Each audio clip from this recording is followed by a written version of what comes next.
Good afternoon, everyone. It is Tuesday. It is 4 p.m. ET, and you have found us here on Crime Time on A Mighty Blaze, and we are so happy that you are here today. I'm your host, Hank Phillippi Ryan, the USA Today bestselling author of 13 going on 14 novels of suspense. My current book is Her Perfect Life, which I've put the cover on the door behind me because that's what you do. And my new book, which comes out in less than a month, and I'm really kind of freaking out over it, is The House Guest, which comes out February the 7th. And it is sort of Gaslight meets Thelma and Louise. So we will talk about that at some point. And I'm welcoming you all. See everyone showing up. Here's Pamela Fry-Priest here today who says, hi, Hank and Jordan and everyone and everybody. I love when I see all your names pop up on the screen. Welcome, welcome, welcome to Crime Time. Today, you all, I am so glad you are here because you have to meet Jordan Harper. His new book is Everybody Knows. It is Everybody should know about it. And this is going to be the first of 10 million times that Jordan is going to hear somebody try to make that bad joke. But Everybody Knows it's brilliant, it's chilling, it's innovative. It's so gorgeously written that I can't begin to tell you about it, but I'll do my best to do that. And today is launch day for Jordan Harper, who is in wet and terrible, stormy Los Angeles on what should be one of the happiest days of his life, the launch day for Everybody Knows, which everybody is talking about. And I want you to hear about it today. Jordan, welcome. I hope you're having a fantastic day. Yeah. Well, it's better now that you've given me that introduction. Thank you so much. It's an exciting day to have your book come out, and I think I started working on this 2.5 years ago. Had the first idea for this novel, and so it's a long journey, and it sort of feels like it's ending, and it also feels like nothing's changed at all because the dog is still hungry, and I'm still trying to think of what the next book is. But yeah, it's great to be here. Thanks for having me. You get a pass on thinking about what the next book is today, at least. I know a writer's brain, especially yours, is always going. But today, I really, I'll be your big sister about this and say, you really need to remember to be happy. Listen to this, you all, what Attica Locke said about Everybody Knows. The writing is astonishingly good, and that is just so true. It's wild, honest, sharp, and suspenseful ride full of wry observations about the nature of power and the cost of being good in a bad, bad world. And it is Los Angeles throughout. It is cinematic. It is gripping. It is wonderful. When you saw Attica Locke, when you saw that endorsement from Attica Locke, what did you think?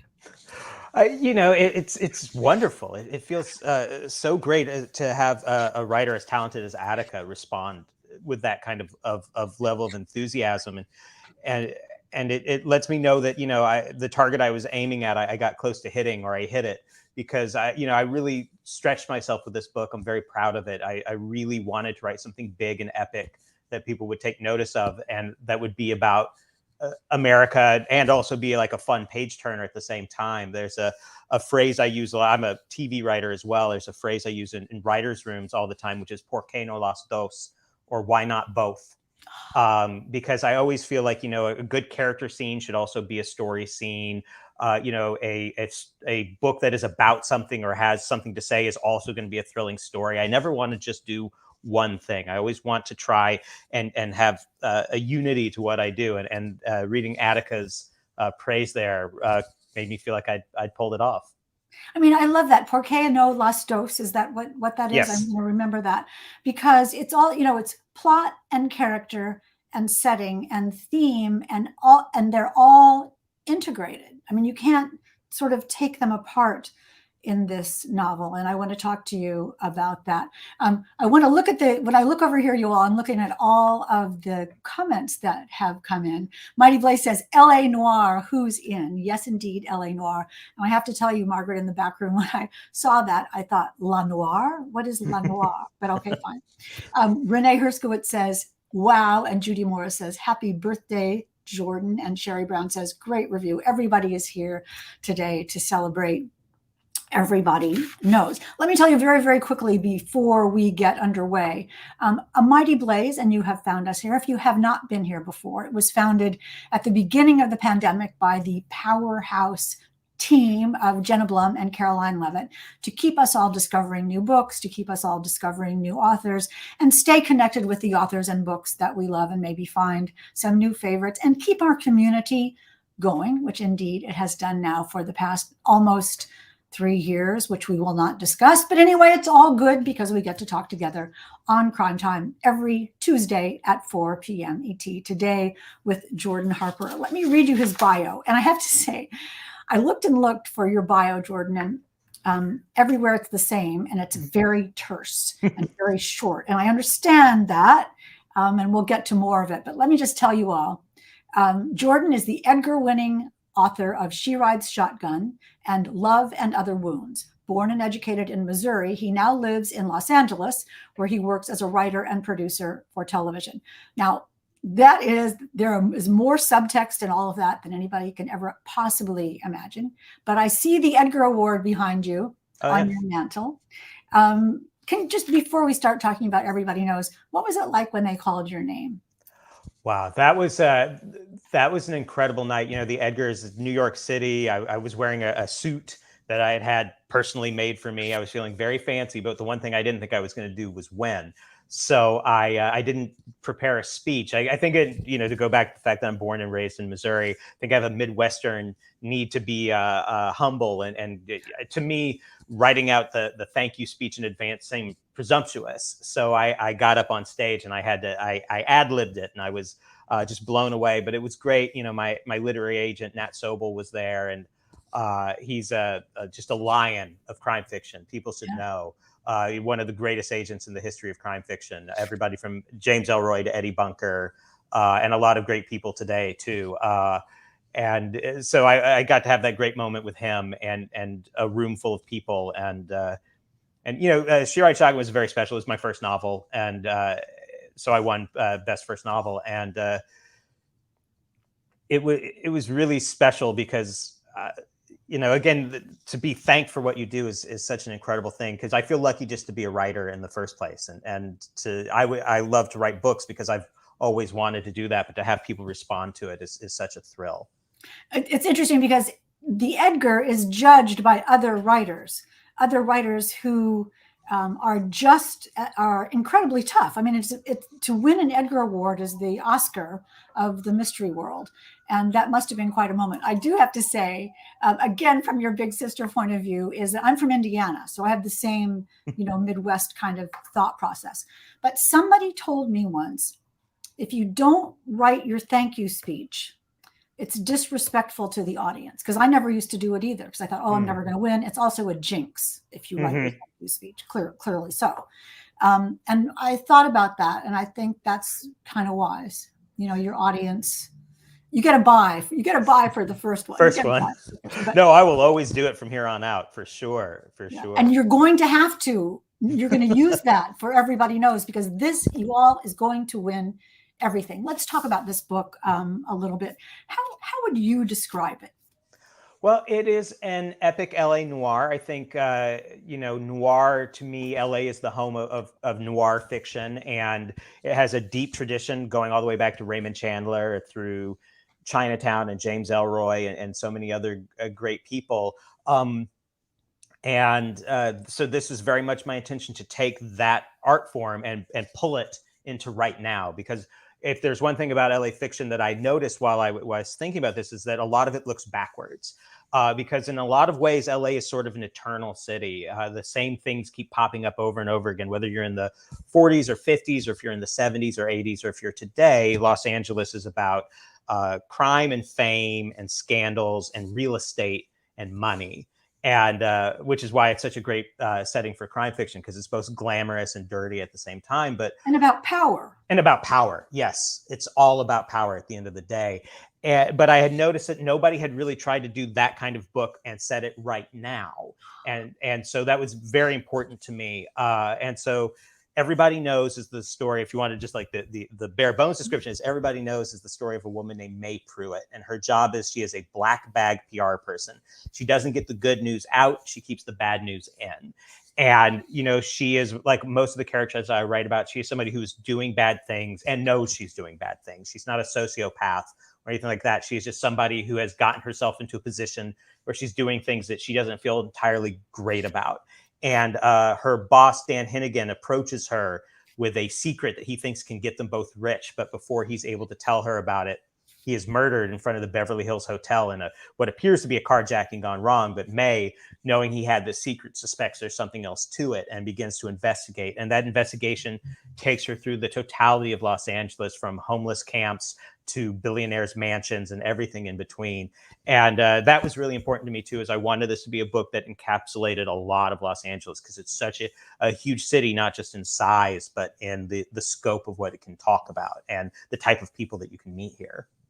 There's so many wonderful scenes in the book, but I have to say one of the best scenes is the scene where Dan is talking to May about the possibility of telling her this secret, and the manipulation and the persuasion and the moves and the chess game, and how other people are looking at them, and how they're looking at other people, and how things might look to the outside world, which is so much, creating a reality is so much a part of this book. And we'll talk about that more in a minute. But her partner, foil, opposite is Chris. Talk a little bit about Chris. Chris Tamburo is both May's ex-boyfriend and an ex-sheriff's department deputy. He was not a good cop, and he kind of ran with a very bad crowd of cops who were stealing evidence, planting guns, doing all the worst things that cops can do. And he was busted and took the fall for his crew of cops, and now works as muscle for the same kind of collection of lawyers and PR people and other operatives that kind of keep the rich and famous of Los Angeles safe, which is a thing in the book. It's called The Beast. May has named this collection of people who are kind of the middlemen of evil, if you will, The Beast. And Chris is assigned by a lawyer to investigate the same murder that May is looking into, the murder of her boss, Dan. And so for the first half of the book, they unknowingly are investigating the same case. And then a slight spoiler, but I think you see it coming. They do come back together, and these two ex-lovers are now confronted with, what are we going to do with this big secret that we're dealing with? And what are we also going to do with the fact that we don't like what we do with our lives? And I think that it's those two things running concurrently, which is what gives the novel that kind of power. It's so much fun to read. And one of the things that's so life-changing about it for me and for readers is that it allows you to see how much of the world that we accept as true is manipulated and refocused. And, the other side of the story becomes turning the prism to be, for want of a better phrase, an alternative fact, an alternative truth, that what you can be told or convinced to believe becomes actually true. And it's terrifying. Talk a little bit about what you think about that and why you set your book in this milieu of a black bag fixer who is doing something to make the world be the way someone wants it to be instead of how it is.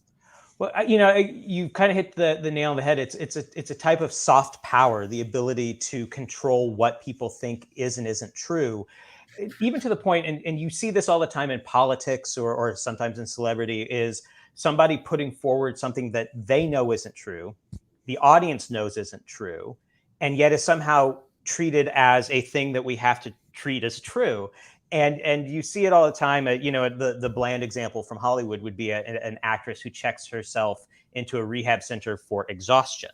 And everybody knows, the title of the book, that that's not what's going on. But we're all going to treat, you would call it a polite fiction, but there's nothing polite about what goes on, behind the scenes of Hollywood. And so I was very interested in taking on that aspect of Hollywood where I do work. And then while I was researching this, I actually sat down with a black bag PR person who had worked for very terrible people. And they said something to me that is in the book, which is, I'm not saying the truth isn't important. I'm just saying it doesn't matter. which is such a, like, it's almost a Zen koan of badness, you know, It is, because the truth, it's so wrong and just so easy to say, oh, yes, I see what you mean. I see what you mean, which means that there is no truth. It's just what people decide to believe. And that is one of the most dangerous things there is. And that there are ways, I marked in the book, and this isn't a spoiler, it's near the front. I marked in the book that there are ways that Dan tells her how to do it. He says, well, just as you said, don't worry about the truth. It's not that the truth isn't important. It's just doesn't matter. And it says, a lie that is never believed by anyone can still have power if it gives people permission to do what they want anyway. I mean, it's greed, and it's the lust for being in control, and it's the way that you want the world to be. And May has convinced herself that this is okay. The girl from the Midwest who brings herself up into this fabulous, glorious world by working her way through all kinds of emotionally and physically harmful things and comes out on top. But is it on top? Talk about where May came from. Well, May comes from where I come from, which is the Ozarks. And there's a lot of May's journey that is my journey through Hollywood. And I think that's another big inspiration. I like to take, as a crime fiction writer, I like to take very human emotions that I can identify with and then try and wrap them in a candy-coated shell is a weird word for crime and murder and scandal. But that's what I mean is instead of telling the story of a TV writer who has to deal with a lot of unpleasant experiences in that world, I try to, make it bigger and louder. But I think anybody who works in a big corporation or, around a lot of money or power will have instances where they have to smile their way through something that they don't want to smile their way through. And they have to go home and look at themselves in the mirror and say, well, it's a paycheck. And what am I going to do? If I quit, they'll hire someone else to do the exact same job and the world won't change and I'll be poor. And that idea, and that I think most of us in America today can find some way to relate to that idea, to me was what I really wanted to get to with May and her conundrum is I don't think her ethical situation is that much different than a lot of people's. It's just very heightened and very on the nose because she is really very close to the epicenter of power. So I think that just makes it richer and more fun. And I've been a television reporter for 43 years. I have said those words, those very words myself, because, it is a balance between doing the best you can and doing the good for society and telling the truth and being paid by someone who's paying your health insurance, who wants perhaps something else to happen. And it's always a juggle. I mean, this book, and let me show you again, because I'm going to keep showing it until you click on that link and buy this book. Everybody knows, by Jordan Harper. Look at that. Yay. It's so cynical, and your book is so cynical and so tough and so emotional and heartbreaking at the same time. There are scenes that just almost made me cry. Talk a little bit about writing that and becoming May and becoming Chris and channeling their thoughts and desires. Well, I think the book is much like May, cynical on its surface, but like a lot of noir writers, I'm not a cynic, I'm a disappointed idealist. Yeah. And so I think that's where the heartbreak comes from and there's a thought May has later in the book, which is a very simple thought, but it's one that strikes me a lot, which is it's not supposed to be this way. And there's just, again, a feeling I think a lot of us have of, this isn't the way it's supposed to be going. This isn't the way the world's supposed to be. And we don't know when it went wrong, but it did. And I think, to me, that's what noir does better than any other form of storytelling. And I think the mistake some people make with it is to say, and that's the way the world is, so this is the story about how the way the world is, as opposed to, this is the way that the world wound up.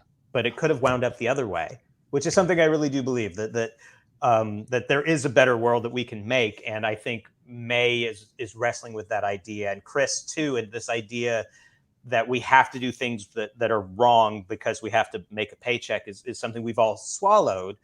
But somewhere out there, there's another way. And I think that's where I get a lot of the heartbreak of it all is that feeling that that there could be another way where we wouldn't have to write noir novels, which would be sad in some ways, but it would. I mean, because that decision that May and Chris have to make is kind of whether to be brave. Yes. Yes, exactly. And whether it's, the excuses you tell yourself are true, that, well, I have to make a paycheck. And it's like, well, do you have to have the house that you have right now? Could you fight?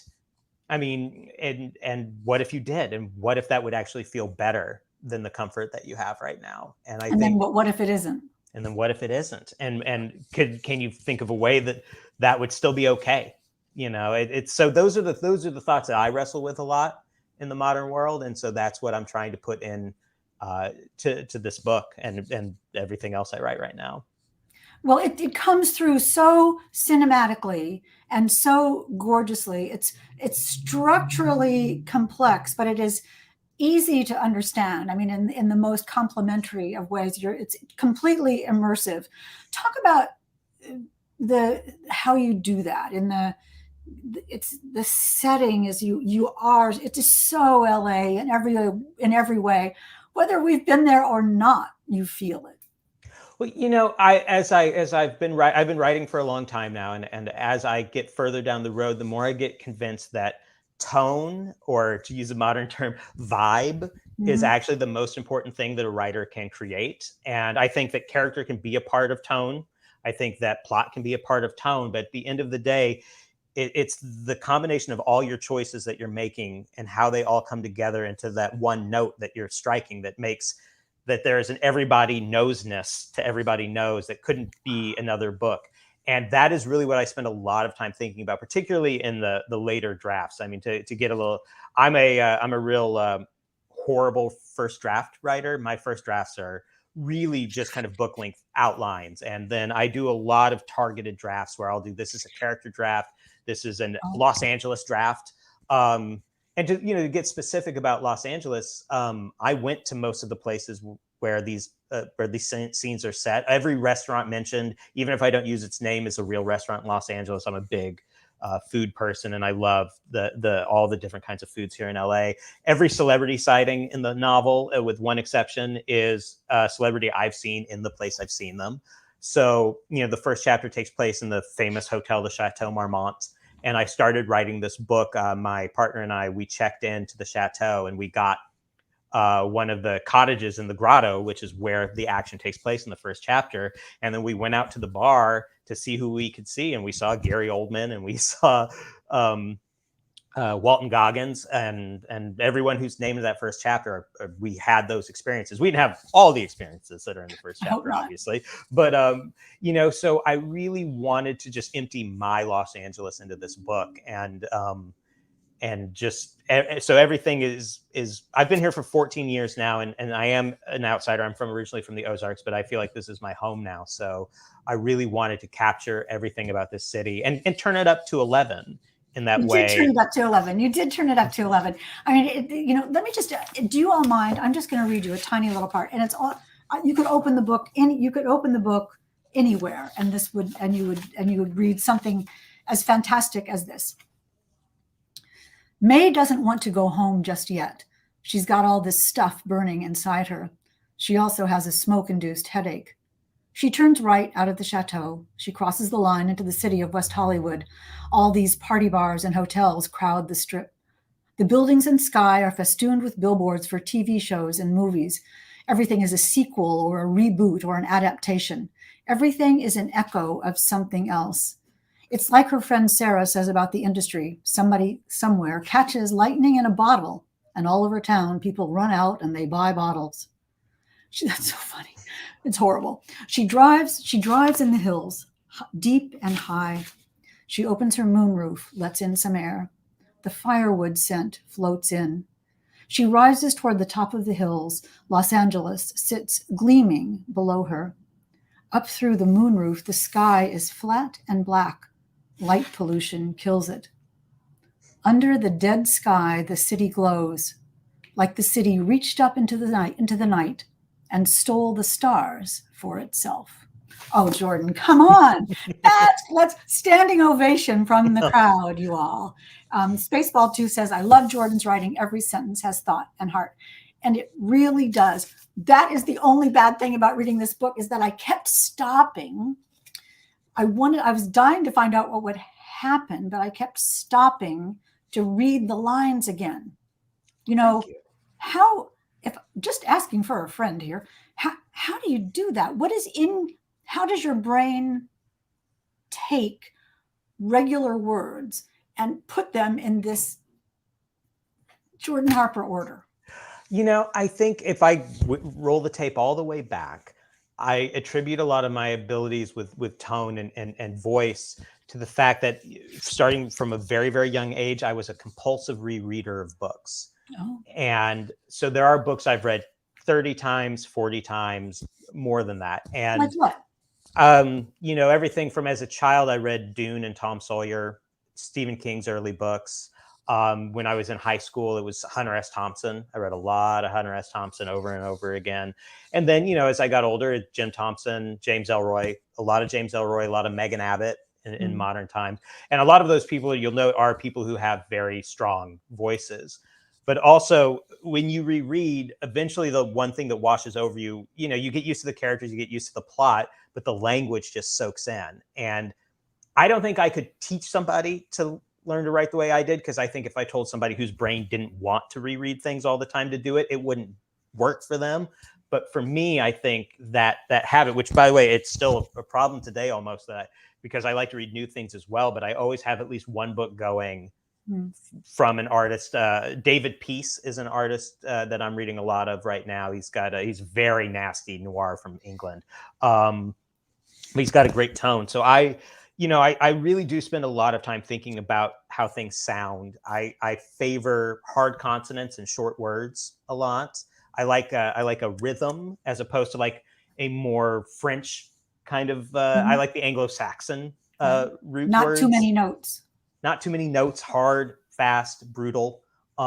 Crack. I like words like crack. And it is sort of, when I was in college, I read this like Anglo-Saxon war poetry and like early English war poetry that had a lot of alliteration and a lot of attention to those hard consonants, and it stuck with me a lot. So I think about that a lot when I write. But it's just it's not something that comes out of me in the first drafts again. It's really something that I do craft. I spend. I was going to say, it sounds like you do really craft it. Then this isn't some muse that spills out onto the page.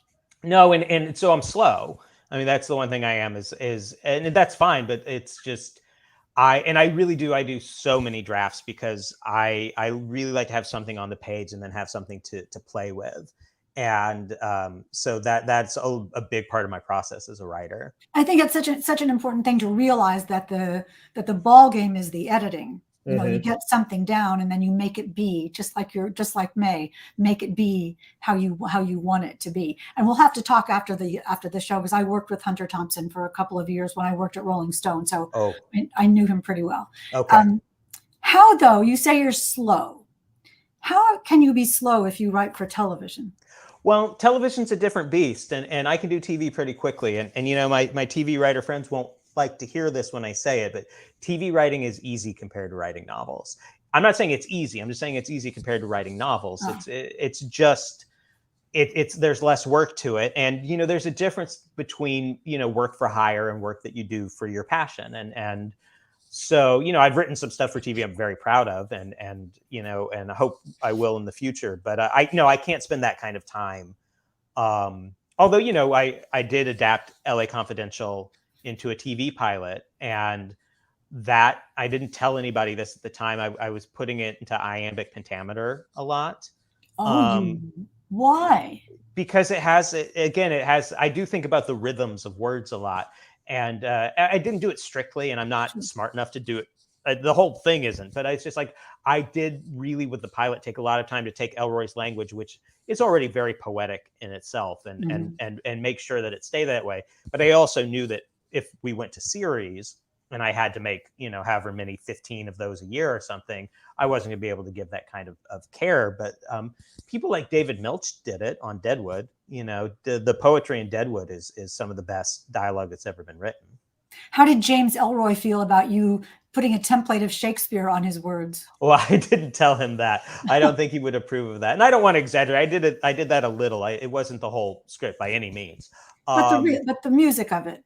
The music of it. Well, when I met James Elroy, we had filmed the pilot. We had sold it to CBS, which, while it's a great network, was not anybody's first choice for doing James Elroy, for a reason that will become apparent when I finish the story. So I had filmed the pilot. We didn't know if it was going to be a TV show or not. And I was invited by some of our technical advisors who were LAPD cops. If they said, Elroy wants to meet you, do you want to meet him? And I was like, well, of course.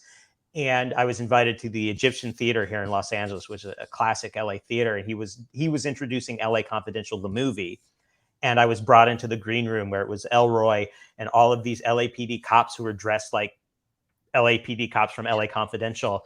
And I'm going to do a bad Elroy, but he's like, so it's for CBS. And I said, yeah. He says, so you can't say. And then he just let off a string of words you absolutely cannot say on CBS. And I had to tell him, you're right. None of those words will be appearing in the show. I'm sorry. Oh, what a memory that is. That's so great, though. So Elroy, such an Elroy big moment. Oh yeah, and he's he comes on. He's James Elroy. You're meeting James Elroy when you meet him, 100%. But he also was very kind and very encouraging for me. And like I said, we share at one point. Nat Sobel was his agent as well. So we were able to bond. It was a great moment for me. And I am very sorry that show didn't go to air. I was really excited to try and turn that into a TV show. Oh, you never know. You just never know what's good or bad. And this has reminded me something that I forgot, which was Jordan is giving away a copy of Everybody Knows to one lucky commenter. So I see that you've all left a lot of questions already because you knew that I had forgotten and you knew you were supposed to ask questions. And we will get to those, as many as we can, in a minute or two. So keep them coming. Sherry Brown says, that's so exciting. And Renee says, definitely. When did you know? So you're writing this book and you have this idea about truth and power and bravery and sort of, I'm not going to say the human condition, but a personal struggle, several. When did you look at it and think, this could work? This could work. I'll be honest, and I would never have said this about anything else I've done. Pretty much the moment I had the idea, this was the first time I'd ever really had an idea that it was a feeling like looking at a new field of snow that nobody else had run on. When I realized that there was room, like I said, I had done this LA Confidential pilot and it hadn't worked. And I think one of the reasons we didn't sell it was because it was a period piece and people get a little leery of old things. And also I was just personally, I was like, no, I think nobody else is in this lane. There's great contemporary LA crime fiction. Absolutely. People like Steph Chaw who are doing really great books right now, but this specific kind of like book that I thought could be in conversation with Chandler and Elroy and, and I just knew it. The working title was Hollywood Sickos. Which is way too pulpy and to make it today, but it's one of the section titles now. But like, I just knew that this was a thing that nobody else was doing, and more to the point, because of all of my Hollywood experience and my experience as a crime fiction writer, that I was the person to write it.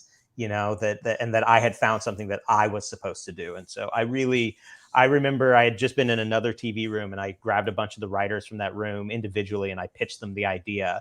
And I just knew that I knew this was going to be my next book and it was going to be big. And I'm just shaking my head because, sometimes, first of all, you bring tears to my eyes. Mm-hmm. Secondly, how strange it is to be you at this particular time with this particular brain, with this particular idea, and have the capability, as you say, just be the right person to do it. And then you could just do it. And wow, you did it with Everybody Knows, which everybody will know about very, very soon. I promise you all. Do not miss this marvelous book. I'm looking at my notes because I have one more blurb to read to you from Steph Cha, who is an amazing writer, who says it's a juggernaut of a novel, fast and high impact, with a sense of doomed humor and bright, sharp teeth. And that's Jordan Harper words. That is just bright, sharp teeth, and it's great. And you all, do you have questions? I know you have questions, Margaret. Let's pop up a couple of questions. Tell us about the title. Sherry was asking, and it's this veneer of trueness over of falseness. Just talk a little bit about who came up with this and why it isn't Hollywood Sickos. Well, like the working title was Hollywood Sickos, but I would, very early on, my agents were like, "This is not going to be the title you want the book to be. Trust us." And so I went off and I thought about it, and Everybody Knows is the name of a very fantastic song by Leonard Cohen that deals with a lot of these themes. If you've never heard it, I really suggest you go out and you find the Leonard Cohen version or possibly the Concrete Blonde version. It's a beautiful and cynical song about what people do and the lies they tell, both in their professional lives and in love. And so I thought, first of all, I love that song, but also it's just a thing that comes up in the novel a lot. But in Hollywood, everybody knows these. Another thing that gets said in the book a lot is nobody talks, but everybody whispers. When you're on a TV set, when you're filming a TV show, you sit around what's called Video Village, which is where the monitors are, where you can see what the cameras are filming. And you're there, the director's there, actors come and go, other crew people come and go, and you talk. And a lot of the things you talk about in Hollywood is who's a monster. Because it's important information to know, because we're all moving around to different jobs, and a person's public persona is not necessarily going to be what it is. So a lot of these people who have been busted in the past, a couple of years, whether they've stayed busted or not, very few of them have been surprises to people who work in the industry. We know there are whisper networks. And so, it's important to me because also there's an attitude sometimes that once the truth is out, the game's over. The bad guys lose because the truth is out now. But turns out everybody can know something and it still doesn't change anything. Which is part of the power of the book. I mean, I marked one of your lines that says, because when May looks at people, all she sees are secrets. And again, under the veneer of who they are, every single thing that maybe no one knows yet is ready to be protected by people who they pay to protect them. And did it change the way you looked at the world, or is it the way you look at the world? I mean, I think it's a little bit of both. I think that, it's very much based on how I see the world, and that I see, a lot of power dynamics that we accept, and there's sort of an emperor's new clothing attitude that we all accept, again, that this is the way the world has to be, and that of course bad people have to thrive. And I also think it's a commentary on the society we've built, because if there's a truth you learn in Hollywood, it's that very bad people aren't just tolerated, it's encouraged, that there is something about this system. And there's a line in the book that is somebody's describing a movie producer who's also a very bad person, we learn later, but it's a rave review of them in a newspaper article. And somebody says he's a wonderful movie producer because he doesn't understand the meaning of the word no. And you realize that that's a horrible thing to say about a human being, and it bodes very badly for them. But it's a thing that you would hear in Hollywood. And it's so double meaning. It's so double-edged. And you can say, I didn't mean anything by that. Right. Or you can say, or you can mean everything by that. Exactly. We're going to talk forever. Let's have some more questions. Margaret, bring up some more questions. I know we have lots of them. Janine is saying, I would read Hollywood Sicko. So you can tell your people that Janine totally would read it. Mighty Blaze says, present tense. Tell me more. I do write all of my fiction in present tense, and I didn't used to, but the longer I work in Hollywood and I write scripts, all scripts are written in present tense. And so to me, it's the mode that I work in my professional life. But I also do think, and I think this is most people who use present tense, it adds an immediacy that I think can make something a little more exciting and a little more leaned in, because it feels like something you're living as it's happening, as opposed to something that happened a while ago. It's far more intimate and far more internal, and it makes you be the character. And I really love that. I also love this sort of scripty techniques that you use. You break a lot of rules in this book, and you do it absolutely gorgeously. I think we have time for one more. Okay. Sherry says, do you reward yourself after a good writing day? That's an interesting question. I don't think I particularly do. I think I try and I get up and I write very early in the morning. I like I don't set an alarm because I don't like alarms, but I like there to be a 5 at the front of the number. So I like to get sometime 5-ish, and I do all my work in the morning, and then good or bad, I try and treat myself the same way. I'm not even sure these days what a good writing day is, because they're all just sorts of days. I do believe in inspiration. Some people don't. Some people say you just grind it out every day. And I think there are differences between when you're feeling inspired and when you aren't. And I do try to honor that. I'm not always a write everyday person. I haven't written in 2 weeks in the lead up to this book, I'll tell you that. But I've just been too nervous. Well, of course. And plus there has to be time for the well of your imagination to refill after something like this happens. So I think this is the point where your brain is thinking, you just don't know what it is. And I think we don't know what a good writing day is. I mean, maybe it's just when you wrote 5 words but had a great idea, and that can be a good writing day as well. I think we could go on forever. I love this book. As you know, I'm gushing like crazy, and I'm not going to stop gushing over Everybody Knows by Jordan Harper. And one of you lucky readers will be able to win a copy of it right now as we spin the wheel of fun.